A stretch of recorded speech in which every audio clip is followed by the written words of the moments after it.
على أشرف الأنبياء والمرسلين وعلى آله وصحبه أجمعين. سبحانك لا علم لنا إلا ما علمتنا إنك أنت العليم الحكيم. رب اشرح لي صدري ويسر لي أمري واحلل عقدة من لساني يفقهوا قولي. أما بعد، الحمد لله على نعمة الإسلام، الحمد لله على نعمة الإيمان وكفى بها من نعمة. Alhamdulillah, segala puji bagi Allah Subhanahu wa Ta'ala. Malam ini kita kembali dihadirkan oleh Allah Ta'ala di dalam majelis mulia, di tempat yang mulia, baca perkara-perkara yang mulia bersama orang-orang yang mulia, insya Allah. Semoga apa yang kita lakukan ini menjadi pertanda perkumpulan kita yang enak juga di akhirat nanti.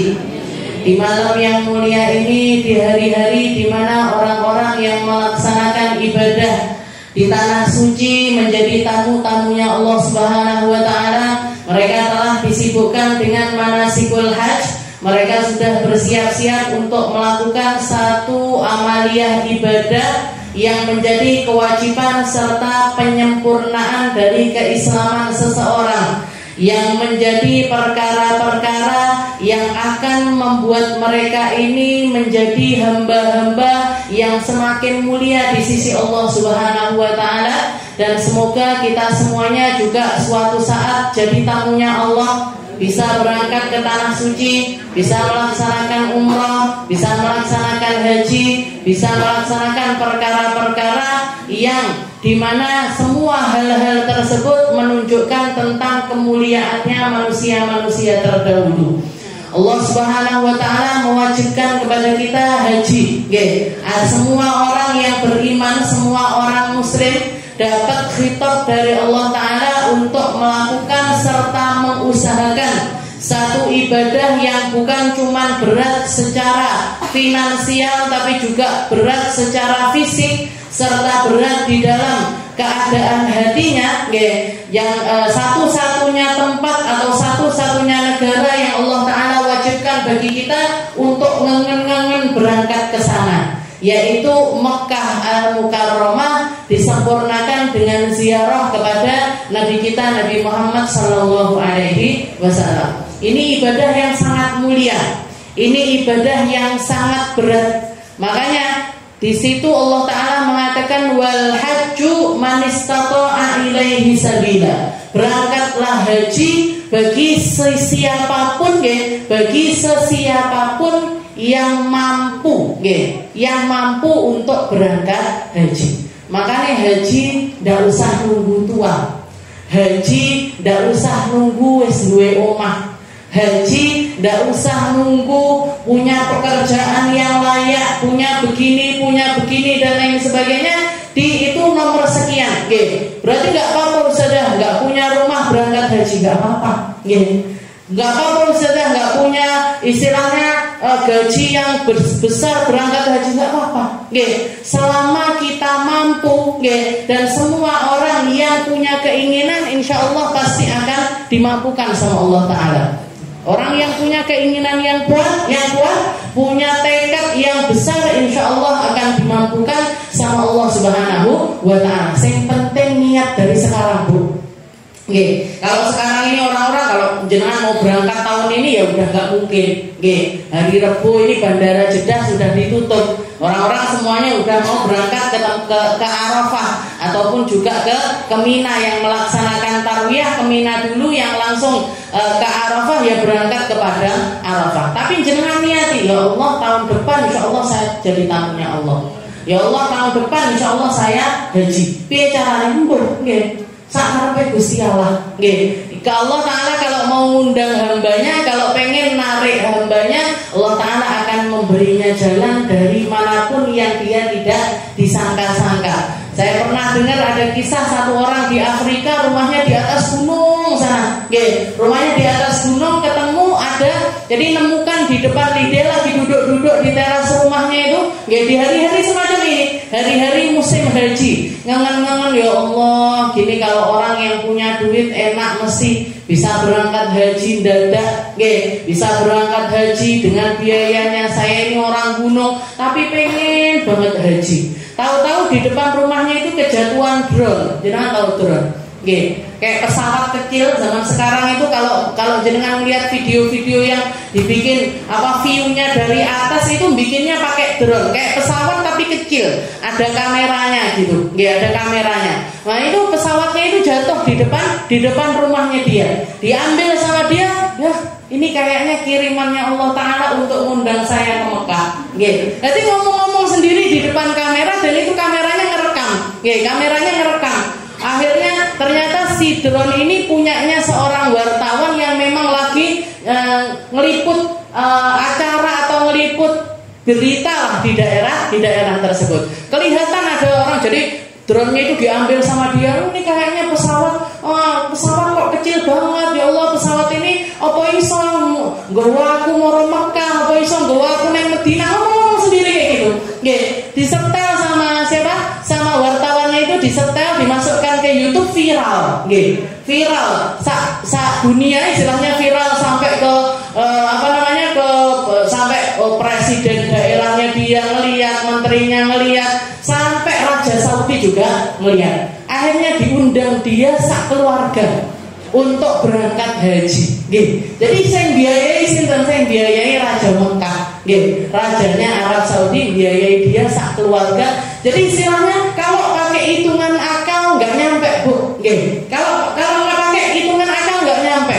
Dia petani, kerjaannya neng sawah, apa yang dia kerja hari itu ya habis juga dipakai untuk hari itu, dipakai makannya dia sak keluarga. Kalau pakai hitungan manusia nggak nyampe. Tapi kalau sudah ibadah, kalau sudah istilahnya, kalau misalkan orang itu hatinya nyambung benar sama Allah Ta'ala, Allah yang nyampaikan. Okay. Dan kalau sudah Allah Ta'ala yang nyampaikan, caranya kun fayakun, Bu. Okay. Caranya dari jalan mana saja, lewat siapa saja, bagaimanapun, kalau Allah Ta'ala pengen nyampaikan orang ke sana, disampaikan. Okay. Jadi nggak usah pakai hitung-hitungan manusia, jangan pakai hitungan Gusti Allah. Caranya gimana?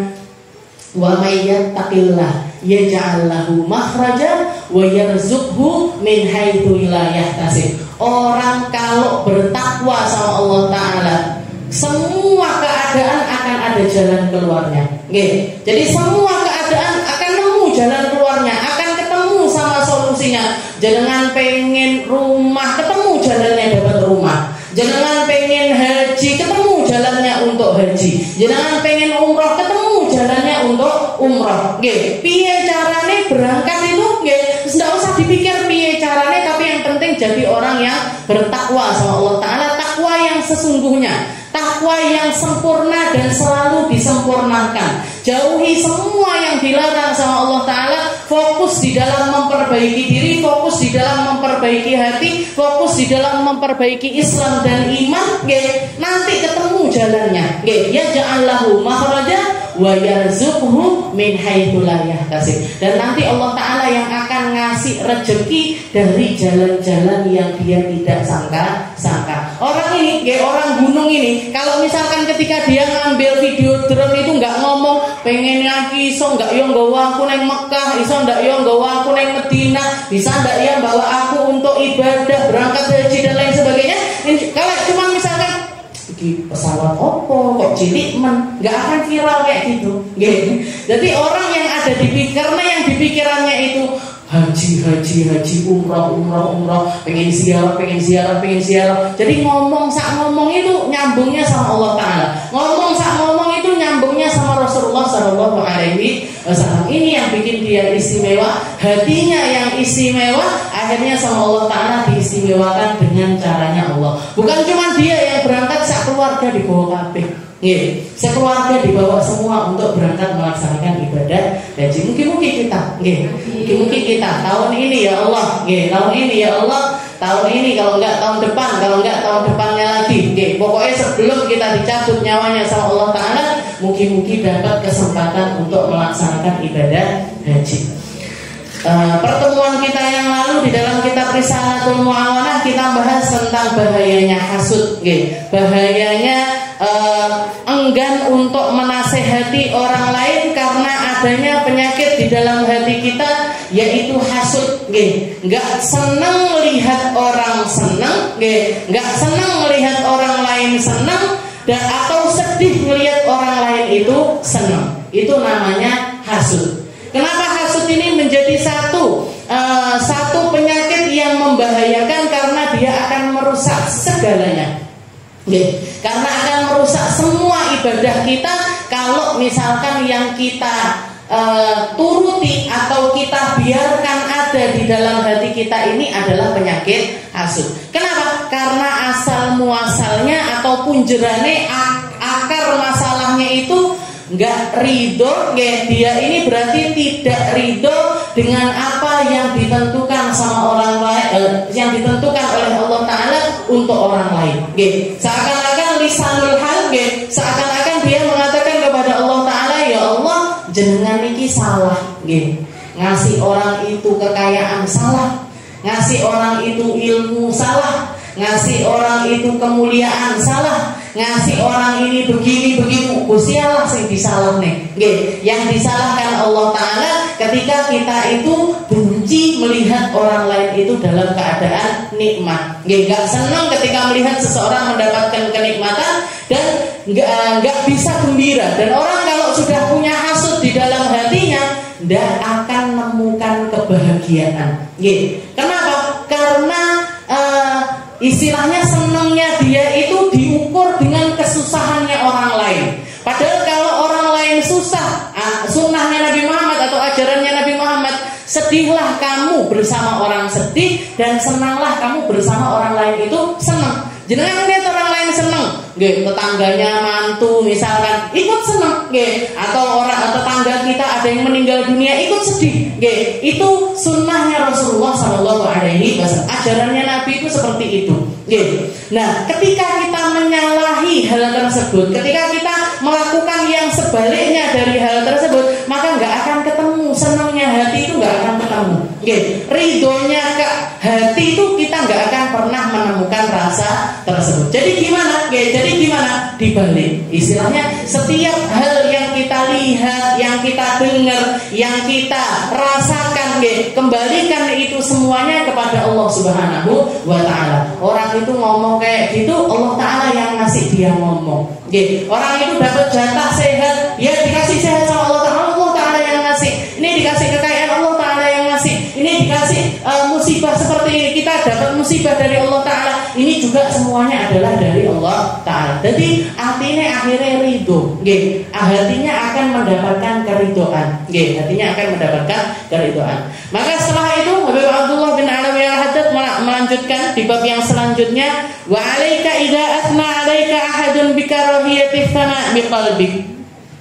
Kalau biasanya beliau memulai dengan wa iyyaka wa iyyaka wa iyyaka. Wa iyyaka itu artinya adalah hendaknya kamu, hendaknya kamu, hendaknya kami, hendaknya kamu. Tapi di sini beliau memulai dengan kalimat wa alaika. Wa alaika idza athna alaika ahad. Katanya beliau hati-hati kamu. Hati-hati kamu ketika kamu tidak merasakan gembira. Wa alaika idza athna alaika ahad, dan hati-hati kamu ketika kamu dipuji sama seseorang. Bikarahiyati tsana biqalbik, dengan dan hatimu itu tidak istilahnya, dan orang ngeten. Orang itu jenengan misalkan kalau saya tanya, jenengan senengan dipuji apa dihina? Dihina. Ada yang senang dihina, anak saya senang dilok-lok nih, apa senang dipuji-puji. Jajan jenengan pulang ke rumah, suaminya nyampe rumah, Bu, jenengan kok tak delok-delok, tambah keriput, tambah jerawatnya tambah banyak, alisnya tambah miring, pripun atene jenengan? Senang saya digitukan saya. Nggak mungkin. Meskipun suaminya ngomong bener, meskipun yang dikatakan sama suami bener itu panggang nggak seneng awake dhewe. Karena tabiat manusia, manusia ini punya tabiat senang dipuji, nggak senang dihina. Senang dipuji, senang dengar perkataan-perkataannya indah dari orang lain, dan gak senang ketika kita itu direndahkan, dihinakan, dielek-elek, dihina-hina, meskipun hinaannya ini adalah perkara yang benar. Nggih, meskipun yang dihinakan ini benar. Tak delok-delok untumu kok protol siji. Nggih. Mesti jenengan ojo ngomong ngono to ya. Padahal bener, nggih. Sini tambah tua gitu. Giginya ini lepas. Walaupun itu bener, nggih. Tapi nggak senang, nggih. Perempuan itu digitukan itu juga nggak senang, nggih. Jadi tabiatnya orang ini senang dipuji dan nggak senang ketika kita itu dihina, nggih. Nggak senang ketika kita itu dihina. Oleh karena itu katanya beliau, alaika idza asna alaika ahadun bikarahiyati sana biqalbik thumma in asna alaika bima fika faqul alhamdulillahilladzi adhara al-jamil wa satara al-qabih. Makanya yang perlu kita usahakan agar hati kita ini punya ketenangannya, selalu ada di dalam benteng keimanannya, selalu diistiqomahkan sama Allah Ta'ala, sehingga ketika orang lain menghina kita itu nggak jadi terpuruk. Dan ketika orang memuji kita juga nggak terlalu melambung tinggi, nggih. Karena banyak orang nggak kuat sama hinaan, nggak kuat sama pujian, nggih. Banyak orang itu nggak kuat dihina, nggak kuat dipuji. Banyak yang berlarut-larut di dalam hinaan tersebut sampai dia lupa kalau punya Allah Ta'ala, sampai dia lupa tempatnya bersandar, sampai dia lupa tempatnya bergantung, nggih. Sampai dia lupa, akhirnya apa? Putus asa melakukan perkara-perkara yang jauh dari ridhonya Allah Ta'ala, nggih. Jadi orang-orang yang ngomongnya stres, nggih, kena penyakit mental, kena penyakit psikologi dan lain sebagainya, nggih. Asline, nggih, istilahnya asal muasalnya ini dari mana? Asal muasalnya karena hatinya yang gak pernah ridho dengan ketentuannya Allah Subhanahu wa Ta'ala. Termasuk diantaranya adalah gak kuat dihina orang, gak kuat dipuji sama orang lain, gak kuat dihina, nggih. Artis-artis itu ketika sekarang zamannya sosial media, nggih, orang mau upload apa aja bisa, mau ngeluarkan kehidupan pribadinya terserah dia, nggih. Mau lagi ngopi pagi difoto, dipost, nanti dikomentari orang-orang. Kalau komentarnya baik-baik seneng, kalau komentarnya nggak baik susah, nggih. Hidupnya diatur dengan banyaknya komentar, dengan banyaknya orang yang nge-like videonya dia ataupun fotonya dia, nggih. Oh nggih, nge-like nggih. Di love nih loh. Kalau di Instagram itu dicetek nggih, keluar love, keluar like dan lain sebagainya. Kalau yang melihat banyak seneng, kalau nggak ada yang melihat sedih dan lain sebagainya. Nah, ini kenapa nggih? Kenapa kok orang itu bisa seperti itu nggih? Kenapa orang itu gantungkan kehidupannya ini atau gantungkan senangnya hidupnya ini dengan perkara-perkara yang seperti ini, nggih. Padahal yang namanya pujian itu sangat membahayakan, nggih. Pujian itu membahayakan, sama bahayanya dengan sebuah hinaan, nggih. Tapi istilahnya yang di sini pembahasannya yang asalnya atau babnya ini sebenarnya bahas tentang asana atau pujian, bahayanya dipuji dan bahayanya memuji orang lain. Tapi di sini saya juga mengingatkan tentang hinaan, nggih. Karena hinaan sama pujian itu kalau kita lihat mana yang lebih bahaya, hinaan atau pujian? Yang bahaya itu pujian, nggih. Jadi pujian itu jauh lebih membahayakan ketimbang hinaan. Walaupun hinaan pun juga mampu bikin orang ini luar biasa terpuruk, nggih. Berapa banyak artis-artis kalau di Indonesia masih nggak ada, alhamdulillah. Berarti imannya orang Indonesia atau istilahnya orang Indonesia ini masih punya keterikatan dengan Allah Ta'ala, masih punya ikatan dengan agamanya. Orang-orang yang katanya ada di negara-negara maju, Jepang, Korea, Cina dan lain sebagainya, dikatakan negaranya adalah negara maju. Singapura bahkan, yang paling dekat sama kita ini Singapura. Orang Singapura ini, orang-orang yang di negara-negara maju tersebut, mereka ini, walaupun kelihatannya negaranya maju, tapi ternyata angka bunuh dirinya juga luar biasa besar. Nggih, hampir 20%. Jangan bayangkan 20% itu banyak sekali. Nggih, banyak sekali orang melakukan bunuh diri. Bahkan saya pernah lihat satu kisah, ada orang bikin vlog gitu nggih di Jepang, di daerah Jepang. Di Jepang itu bahkan sampai ada satu hutan nggih yang dijuluki dengan nama hutan bunuh diri. Nggih. Hampir 90% lebih orang yang masuk ke hutan tersebut nggak keluar lagi. Sampai sama pemerintah Jepang itu nggih, di pohon-pohonnya di hutan itu nggih, di pohon-pohonnya itu sampai ditulisi kata-kata motivasi. Nggih, kamu istilahnya jangan sampai menyesal, kamu jangan begini, kamu jangan begini, ingat keluargamu, ingat anakmu, ingat inimu, dikasih tulisan-tulisan motivasi tersebut biar orang ini ketika masuk melihat tulisan itu harapannya itu balik, nggak bunuh diri lagi. Nggih, nggak istilahnya keluar lagi untuk meninggalkan apa yang dia niatkan ketika masuk ke hutan tersebut. Tapi 90% lebih itu masuk nggak balik lagi. Jadi kalau sudah pagi hari gitu nggih, wes polisi-polisi sudah pasti datang ke tempat tersebut, nanti ketemu mayat di pohon, ketemu mayat geletak, ketemu mayat di sini. Nggih, mati dengan berbagai macam cara. Jadi sampai polisi ini setiap harinya sudah punya jadwal. Tiap pagi ngambili mayat-mayat yang mati di hutan tersebut. Naudzubillah ini jadi istilahnya serem banget kan berarti. Dan kebanyakan nggih, sampai ada musimnya, nggih. Musim bunuh diri itu sampai ada, nggih. Musim bunuh diri itu kapan? Kenaikan kelas, nggih. Ketika orang-orang waktunya lulusan SMA akhir tahun atau tahun ajaran baru lah, kalau di Indonesia tiap tahun ajaran baru itu nggih, setiap selesai dari tahun ajaran baru banyak orang meninggal dunia, banyak orang bunuh diri, nggih. Anak SD yang nggak lulus SMP atau nggak masuk SMP favoritnya dia, harapannya dia bunuh diri. Anak SD so bunuh diri, nggih. SMP, nggih, mau masuk ke SMA yang favoritnya dia nggak keterima bunuh diri. Yang paling banyak anak SMA mau masuk kuliah favoritnya dia, pengennya masuk ke kedokteran nggak keterima, pengennya masuk ke sini nggak keterima, pengennya masuk ke sini nggak keterima, nggih, milih untuk bunuh diri. Nggih, secetek itu harapannya dia.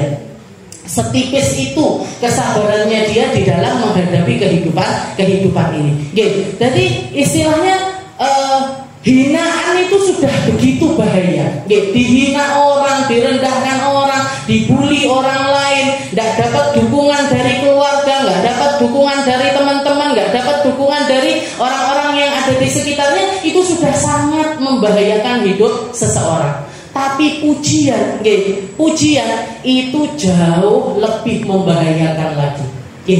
Kenapa? Kenapa kok seperti itu? Karena dia terbunuh tanpa merasa kalau dirinya ini mati. Jadi orang ketika dipuji terus lupa diri, sombong hati, dia itu sudah mati dan tapi nggak merasa kalau dirinya ini sudah mati. Jadi menghadapi hinaannya orang, ngadepi pujian dari orang lain, ini atine awake dhewe kudu dipersiapkan. Nggih, hati kita ini harus amat sangat dipersiapkan. Cara persiapan yang paling kuat ini lewat apa? Lewat syariatnya Rasulullah Shallallahu Alaihi Wasallam, lewat aturannya Allah Subhanahu Wa Taala. Jadi piye caranya, bagaimana caranya biar keadaan hati kita ini ketika kita dihina orang kita nggak terpuruk, dan ketika kita dipuji sama orang lain kita nggak lambung sampai tinggi, nggak merasa congkak hati, nggak merasa sombong diri. Masalahkan itu semuanya kepada Allah Subhanahu Wa Taala. Jadi ketika kita dihina sama orang, yang ngasih orang itu ngomong, yang ngasih orang itu bicara, yang nakdirkan orang itu keluar dari mulutnya kata-kata yang seperti itu Allah Ta'ala, maka saya nggak punya hak untuk marah-marah kepada dia, nggak punya hak untuk menghina balik orang tersebut. Begitu juga ketika kita mendapatkan pujian dari orang lain, dapat pujian dari orang lain, kita serahkan semua pujian itu kepada Allah Subhanahu Wa Ta'ala. Nah, beliau Nabi Muhammad mengajarkan tsumma in asna 'alaika bima fika faqul alhamdulillahilladzi azhara al-jamil wa satara al-qabih. Katanya Habib Abdullah bin Alawi Al-Haddad, kamu kalau dipuji sama orang lain dengan sesuatu yang memang kamu seperti itu, jadi antara apa yang dia pujikan dengan yang terjadi kepada dirimu itu memang benar-benar sama, benar-benar setara, maka ucapkan alhamdulillah. Nggih, alhamdulillah. Kalau di dalam ilmu nahwu itu Bu nggih, lafaz alhamdu nggih, alif lam mim nggih, ada alif lam setelah itu hamdu nggih. Artinya kalau di dalam bahasa Indonesia segala puji nggih, segala puji. Karena para ahli nahwu mengatakan alif lam di sini adalah alif lam al-istighraq nggih. Al-istighraq itu maksudnya napa? Satu kalimat nggih, satu huruf yang mencakup segalanya untuk sesuatu yang diucapkan setelahnya. Jadi berarti kalau kita mengucapkan alhamdulillah, segala puji nggih, segala puji. Berarti apa? Yang berhak dipuji cuma Allah. Yang berhak untuk dapat pujian cuma Allah. Yang berhak untuk kita sanjung-sanjung cuma Allah. Yang berhak untuk kita berterima kasih. Jadi rasa kasih hanya untuk Allah, rasa terima kasih cuma punya Allah. Yang patut untuk dipuji juga cuma Allah. Ketika kita dipuji sama orang lain, kamu cantik ya nggih. Misalkan ada orang ngomong atau suaminya jenengan ngomong, "Bu, jenengan tak delok-delok kok tambah ayu." Oke, yang jenengan ucapkan, "Alhamdulillah, Pak. Sing ngekeki ayu iki Gusti Allah." Nggih. Kamu tak lihat-lihat kok omongannya tambah manis. Alhamdulillah, Pak. Nggih, sing ngerubah omongan saya ini juga Allah. Nggih. Kalau istilahnya kalau jenengan anak-anaknya jenengan atau istilahnya kita dapat pujian, anaknya jenengan kok pinter. Alhamdulillah, nggih. Kersane ngalah. Kalau orang Jawa ngomongnya gitu. Kersane ngalah. Alhamdulillah, ini anak-anak titipannya Allah Ta'ala. Saya cuma dapat tugas untuk didik mereka. Semoga yang dari Allah ini bisa saya kembalikan juga ke Allah dengan cara yang terbaik. Nggih. Alhamdulillah. Jadi bukan cuma segala puji, nggih, tapi setelah itu lillah, nggih, semuanya itu untuk Allah, punyanya Allah, karena Allah, nggih. Untuk Allah, punyanya Allah, karena Allah, nggih. Jadi kalau kita nggak ada sesuatu yang patut dipuji dari kita, karena semuanya nggak berasal dari kita, nggih. Karena nggak ada sesuatu yang asal muasalnya dari kita sendiri, itu nggak ada. Nggih, kabeh titipan, semua dikasih, semua dipinjemi. Nggih, orang kalau dipinjemi berhak napa mboten pamer sama pinjamannya itu tadi? Enggak. Nggih, jangan pakai konsepnya tukang parkir aja nih. Nggih, Pak parkir niku nggih.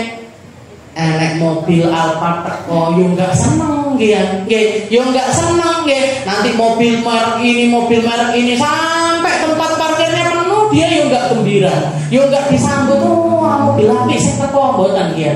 Nggih. Nanti habis itu orangnya pulang satu, yo ndak ngeresul kok dicipo iki. Nggih, mobilnya siji kok diambil. Bahkan ketika selesai, ketika habis mobilnya, nggih, alhamdulillah wis entek wis bar tugasku. Nggih, kita ini kan juga gitu. Nggih. Otak yang ngasih Allah, jantung yang ngasih Allah, mata yang ngasih Allah, telinga yang ngasih Allah, umur yang ngasih Allah, hidayah untuk ke masjid yang ngasih Allah, hidayah untuk kita hormat sama orang tua yang ngasih Allah, semuanya dari Allah.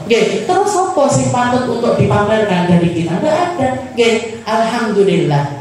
Makanya katanya beliau, kalau kamu dipuji, dan pujiannya itu sesuai dengan apa yang kamu miliki, sesuai dengan realitanya, sesuai dengan apa yang ada pada diri kita, maka ucapkan alhamdulillah. Alladzi azharal jamil wa sataral qabih. Maha suci Allah, maha suci Allah, maha terpuji Allah yang menampakkan yang bagus-bagus dari saya dan nutupi yang jelek-jelek dari saya.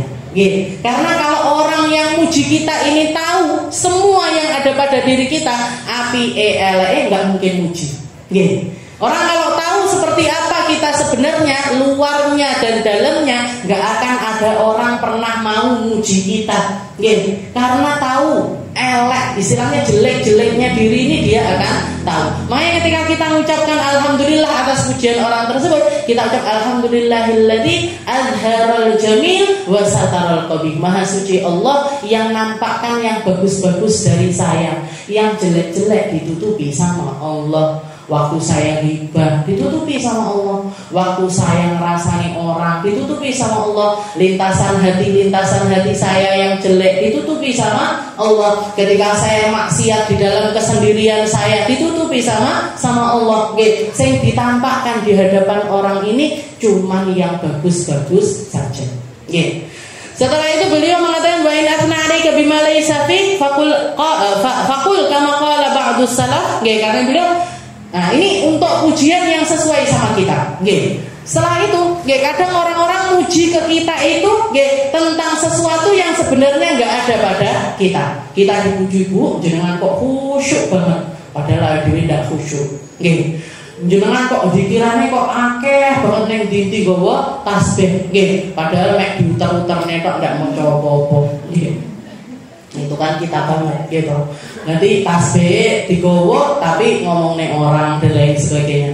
Jadi katanya beliau, kalau yang diucapkan atau yang pujian orang lain ini tadi enggak sesuai dengan apa yang ada pada diri kita, maka bacalah seperti doanya para aslafun sholihin. Kayak orang-orang soleh terdahulu itu, kalau mereka dipuji dengan sesuatu yang mereka enggak merasa itu ada pada dirinya, mereka mengatakan Allahumma la tu'akhidni bima yaqulun waghfir li ma la ya'lamun waj'al li khairan mimma yadhunnun. Katanya beliau minta sama Allah Ta'ala, ya Allah, jangan engkau siksa aku dengan apa yang mereka katakan.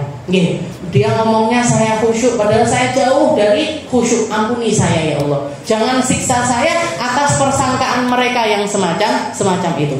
Allahumma la tu'akhidni bima yaqulun waghfir li ma la ya'lamun, dan ampuni saya atas apa-apa yang mereka enggak ketahui tentang diri saya. Saya dengan apa yang disangkakan ini jauh. Saya dengan apa yang diucapkan ini jauh. Ya dibilang yang mulia, dibilang alim ulama, dibilang orang yang bersih, dibilang orang yang patut begini dan lain sebagainya. Mereka ini enggak ngerti tentang saya. Ya Allah, ampuni saya tentang apa yang orang-orang itu enggak paham. Gini, tentang apa yang orang-orang itu enggak tahu tentang saya. Waj'alni khairan mimma yadhunnun. Dan ini yang paling penting. Waj'alni khairan mimma yadhunnun. Ini motivasi untuk kita. Kita dipuji sama orang itu berarti orang kan nyangkanya kita baik. Nggih, nyangkanya ada sesuatu yang baik pada diri kita. Maka kita, ini kesempatannya kita untuk minta sama Allah Ta'ala, waj'alni khairan mimma yadhunnun. Ya Allah, jadikan aku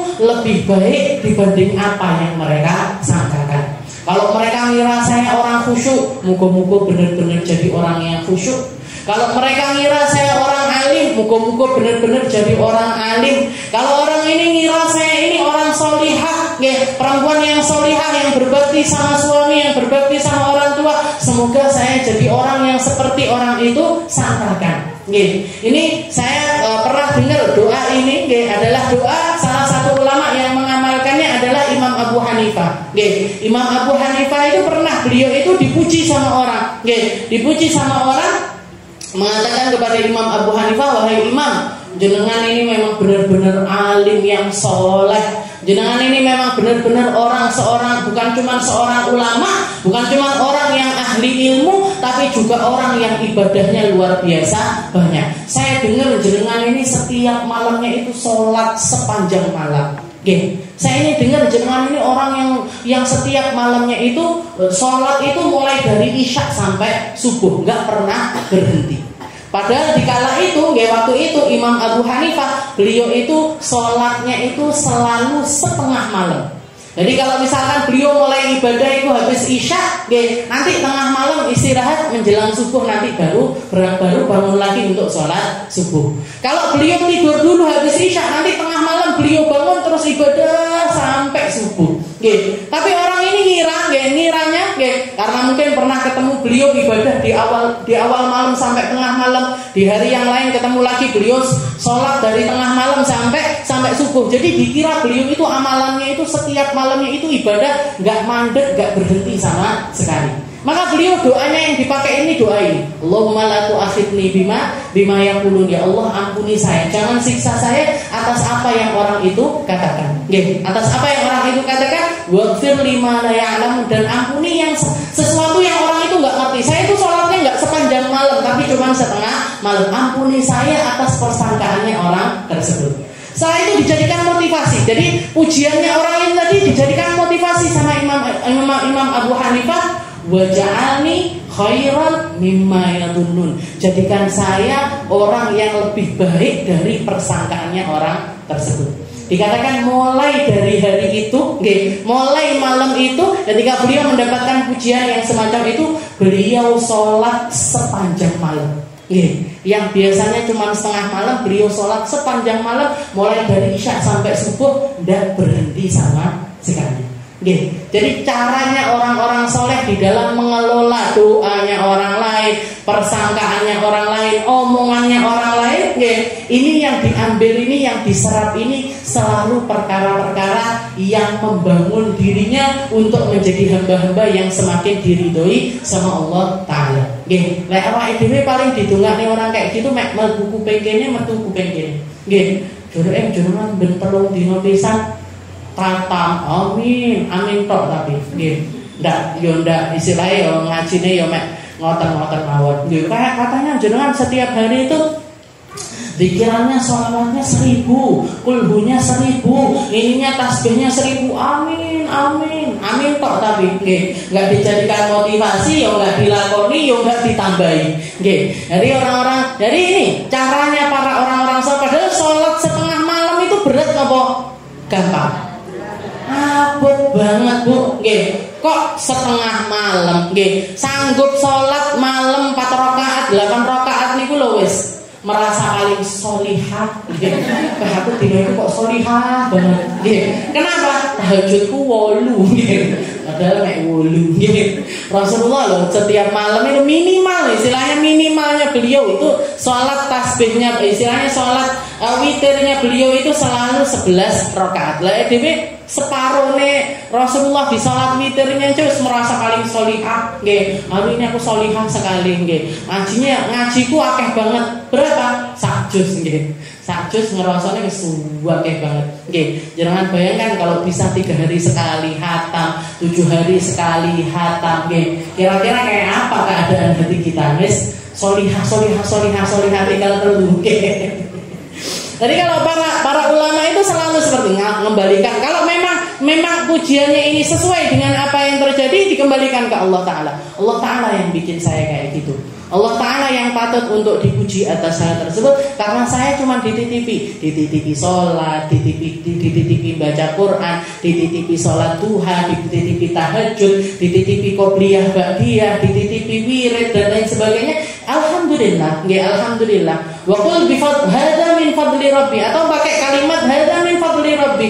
Ini Allah Ta'ala yang pengen ngasih saya hal yang semacam ini. Jadi dikembalikan semuanya kepada Allah. Jadi panggah resik Bu artinya. Jadi apa yang patut dibanggakan dari kita kalau semuanya dari Allah. Waja'ani khairan min. Jadi kalau memang sesuai Pak bacanya alhamdulillah. Kalau nggak bisa nggak kedawan saja doanya, ya sudah pakai yang pertama ini. Alhamdulillah. Alhamdulillah. Kalau enggak sesuai dengan kita, ya Allah ampuni saya. Ya Allah perbaiki saya. Ya Allah jadikan saya lebih baik daripada apa yang disangkakan oleh orang tersebut. Wa amma anta fala tasna ala ahad illa in alimta annahu yazdad bi thana'ika nasyatuhu fil khair. Ini tadi tentang dipuji. Jadi yang tadi yang kita bahas adalah tentang ketika kita dipuji sama orang lain. Karena pujian itu katanya para ulama bahkan mengatakan al-madhu adzabhu. Jadi pujian itu sama aja kayak sembelihan. Ketika kita larut dengan pujian orang lain, larut dengan perkataan manisnya orang lain, ini kita sedang terbunuh dan kita nggak merasa kalau diri ini sedang terbunuh. Kita ini mati, dan tidak merasa kalau diri ini sudah mati. Makanya bahaya sekali. Kalau hinaan mati tenanan. Tapi kalau pujian, kita hidup sudah mati. Kita hidup tapi hakikat kita sudah mati. Nggih. Orang kalau hidup tapi atine mati, ruhnya mati, nggih, enggak ada kebaikan yang bisa dilakukan dari orang tersebut, enggak ada kebaikan yang bisa diharapkan dari orang yang hidup dengan cara semacam ini. Makanya kudu dihadapi dengan cara yang benar. Nggih, harus dihadapi dengan cara yang benar.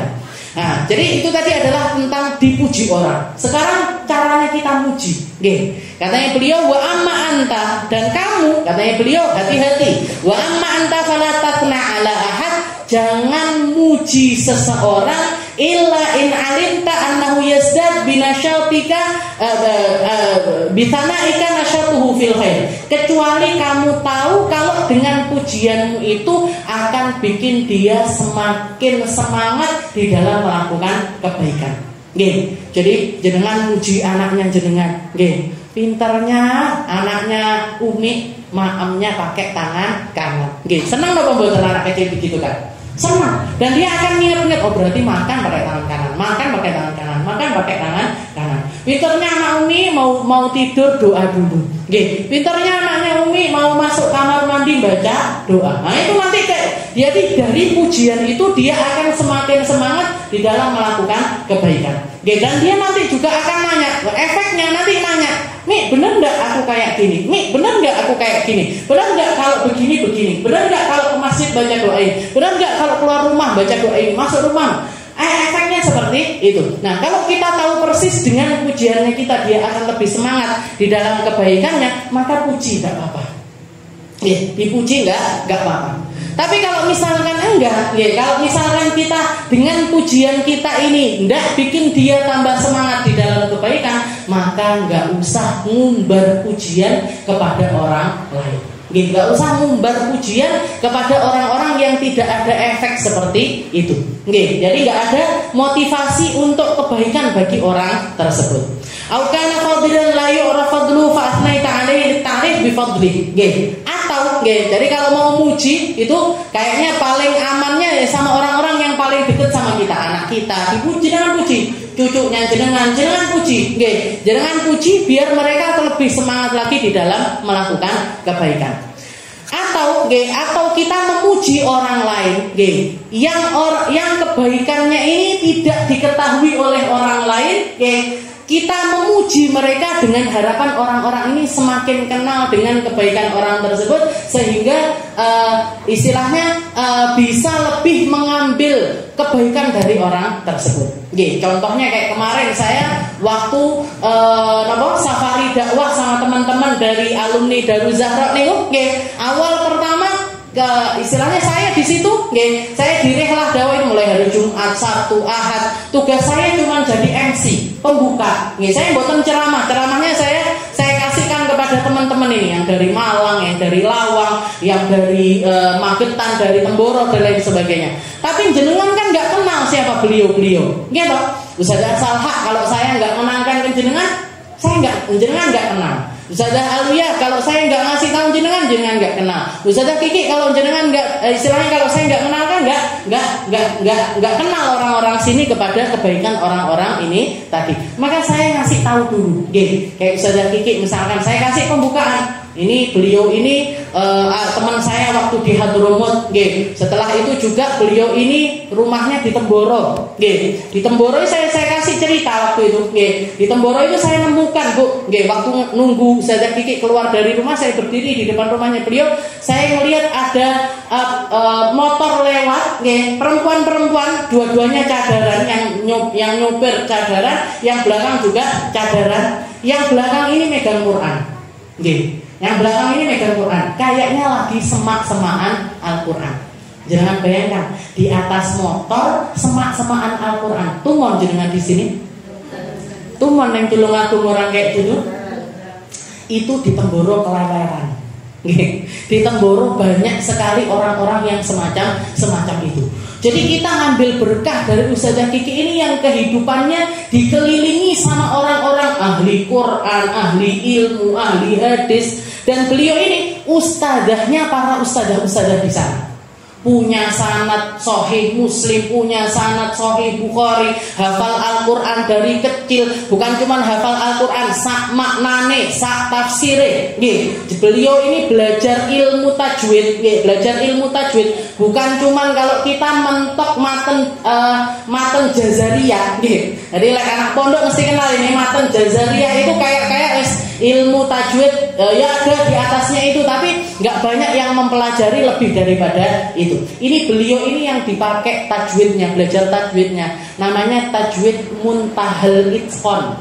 Tajwid yang paling muntaha itu artinya nggih. Jadi istilahnya tajwid yang detailnya itu paling ngoten istilahnya. Nggih. Buku tajwid kalau matan Jazariyah itu paling lebih tipis daripada nih, mungkin seperempatnya ini, seperempatnya Risalatul Muawanah ini. Kalau tajwid Muntahal Itqan itu tebalnya sakit, itu ilmu tajwid terbuk. Jadi kita mau ngambil sanad ilmu macam-macam dari beliau ini banyak sekali. Tapi karena beliau tinggalnya di Temboro, jenengan ndak kenal. Makanya saya puji di depannya beliau ini, di depannya Ustazah Kiki ini saya puji beliau ini. Dan saya pernah setor Riyadhus Shalihin dulu, ngafalin Riyadhus Shalihin di pondoknya Habib Umar, setornya juga sama Ustazah. Jadi ini Ustazah saya, teman saya, Ustazah saya. Tapi beliaunya upah minah ini terlalu berlebihan itu dan itu. Tidak berlebihan saya memuji apa adanya sesuai dengan apa yang saya tahu dari beliau ini. Jadi katanya Habib Abdullah bin Alwi Al-Haddad, pujian, salah satu bentuk pujian yang diperbolehkan adalah aukana fadilan la yu'rafu fadluh. Kalau kita ngasih tahu tentang keafdoliahan orang lain, di mana orang-orang ini tadi nggak tahu sama apa yang ada pada diri orang-orang yang bisa kita ambil manfaatnya ini tadi. La yu'rafu fadluh fa athnaita alaih. Kita memuji orang tersebut lit ta'rif. Tujuannya untuk ngasih tahu orang. Orang-orang yang duduk di majelis ini kan memang sudah siap, siap ngambil berkah, siap ngambil ilmu, siap ngambil faedah, siap ngambil hal-hal yang baik dari orang yang mau nyampaikan sesuatu ini tadi.